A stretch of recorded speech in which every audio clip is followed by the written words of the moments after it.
Going to feature a testimony by a man of God named Mickey Robinson. You're going to be absolutely amazed when you hear this story, because he was in a plane crash that literally destroyed him. In fact, it killed him. And yet he's alive to tell the tale. Hold on to your seats right now and listen to this amazing, outstanding testimony of the goodness of God. I'd never met anybody who ever told me about anything personally knowing God or anything supernatural other than historically what I knew from stories from the Bible. Never met one person who told me they had a real relationship with Jesus. Never knew about the need to really come into a relationship with the Lord through Jesus. And I was busy getting it on. But you know, there's not enough excitement in the world to ever satisfy. You always gotta have more. And I like stuff that was edgy, you know, skiing, and I always liked aviation stuff. And so I started taking flying lessons. Then I thought it'd be more fun jumping out of airplanes. So I became a sport parachutist, and that really got me. I mean, I became obsessed with skydiving. It really consumed my life. My existence revolved around that 30 to 60 seconds in free fall and that 5-minute parachute ride. Then I had to do it again. It's like like a drug, you know. It's almost like an addiction. Oh, totally. And then all of a sudden, one night, all that was going to change. Short after takeoff, I don't really recall much because I was kind of dozing off, sitting next to the pilot, actually sitting on the floor next to the pilot where we moved the seats in this new aircraft. And I was awakened by a sound unfamiliar to me. It was the sound of the motor going completely silent. Uh-oh. And the pilot turned to me and he slapped me. He says, "That's it, we're going down." So we just pitched forward and we plummeted straight down at over 100 miles an hour.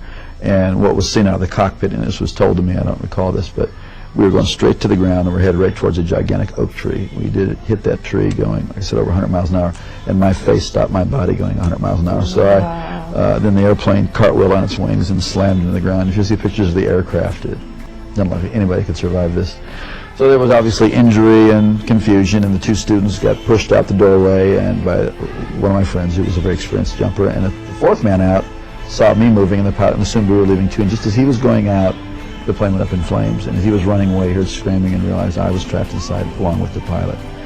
And this brave man who was my friend and went back in the plane and saw me trying to escape where the wing had been torn loose from the airplane, but I was stuck, and something on my equipment or my clothing was caught, and I was soaked with fuel, and it was on fire from head to toe. Wow. And just like you see in movies, a person whose whole body was engulfed in flames.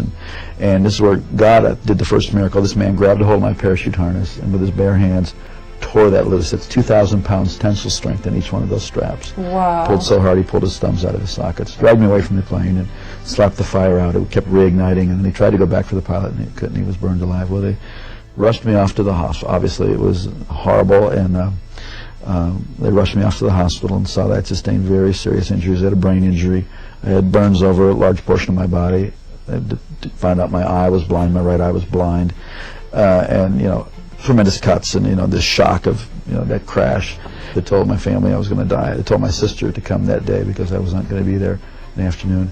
I had an experience I had never heard about. Never heard anything like this.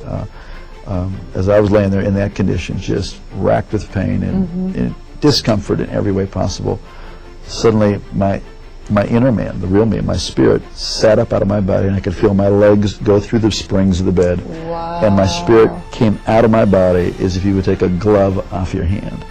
And instantly I was in a spiritual world. Instantaneously I knew this was the real world. And this man that I was seeing was the real me.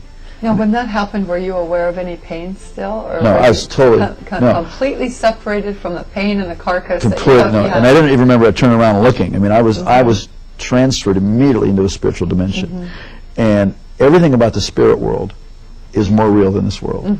The colors are brighter, the edges of everything are sharper, the emotions are just enhanced, they are clear. And instantaneously, the thing that really struck me the most was there was a complete absence of the awareness of time. Everything in this world is relative to time. You know, you got up this morning, you'll go to bed at night, something is old, something is new, it will get old, something is born, it will die. Everything in this plane, in the physical plane, in the natural plane, is relative to time. But everything in the spiritual plane is relative to eternity. So what had been natural to be aware of time was totally gone. And I was totally aware of eternity. It is shocking. It is stunning to be conscious and to know what eternity is. Also, logic and reasoning doesn't happen there. based on the sum total of all my intelligent thoughts that I've learned, I've had a death and I'm in the spirit world. It's like you just know that you know that you know. It's like having a revelation constantly, and it was incredible. And I knew I was traveling. I could feel, that I was traveling. And as I looked ahead, there was this pure white light. It was whiter than the whitest snow and brighter than 10,000 suns. And yet I could look right at it, and it was compelling. And it was like I was being towed. I was being towed like a tractor being. And as I was looking, I could feel this anticipation. Wow. But then simultaneously to that, on my right side, I could feel something, and I looked, and there was this blackness sweeping. Now this blackness, as I looked at it, instantly I was aware of its complete nature. It was eternal, like I was experiencing eternity. It was without any matter. It was without any life. It was void, and it was forever non-negotiable, cut off from the source of all life. And the more that I looked at it, the faster it would sweep, and the more that occurred, the more intense the feeling of the nature of being cut off and sealed forever and separated is horrific. You would not. I used to never be able to stand to be near anybody who could say go to hell after that, because you wouldn't want the worst person. You wouldn't want Adolf Hitler, bin Laden, Saddam. You wouldn't want any human being to ever go in there. It was so horrible. And as that was sweeping, it got down to, it was eclipsing this light. So there was just it was like you're in a room and you close the door, a dark room, and there's a little space between the door and the door jamb. It wasn't a door. This was a real place that I was seeing and that I was feeling. And as it was closing, it was eclipsing, and now I'm standing on the very edge, the precipice of eternal separation. And I scream out of my spirit, I'm sorry, I want to live. Give me another chance. And just before that was to close, I was standing in the presence of Almighty God.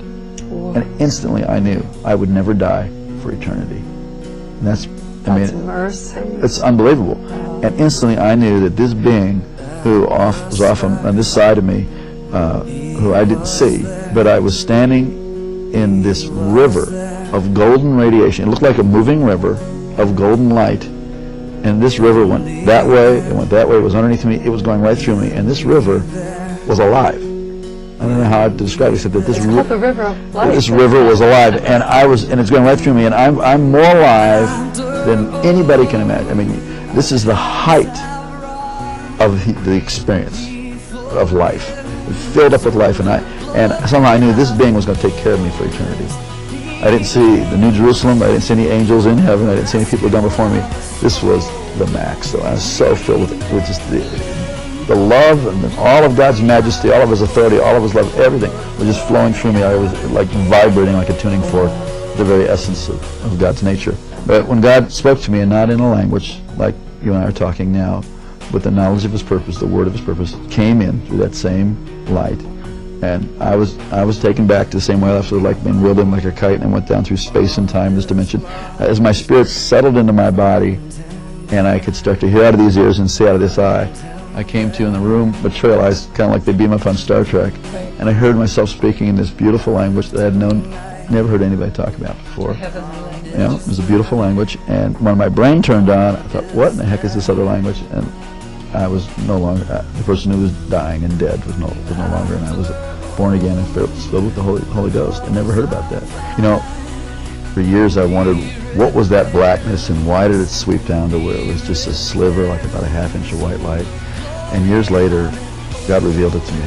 It was really a historical record of my life, that for all the years that I had lived, I was in darkness, and God gave me a space to cry out to Him. And in that space, it changed my future, my destiny, my whole purpose. God loved me the whole time. God was with me. But, you know, please, don't wait until you're that desperate. We're desperate right now, and He's with you, and you have a chance today to cry out to God. It's not complicated. It's not religious. I mean, certainly my prayer wasn't all that complicated, and it wasn't about religion. It was about I needed life, and there is no one of us before God that doesn't need the whole life that He has to offer. It's usually fear that keeps us from doing that. Or like we're afraid, well, I'm not good enough. That's the whole deal. We need God.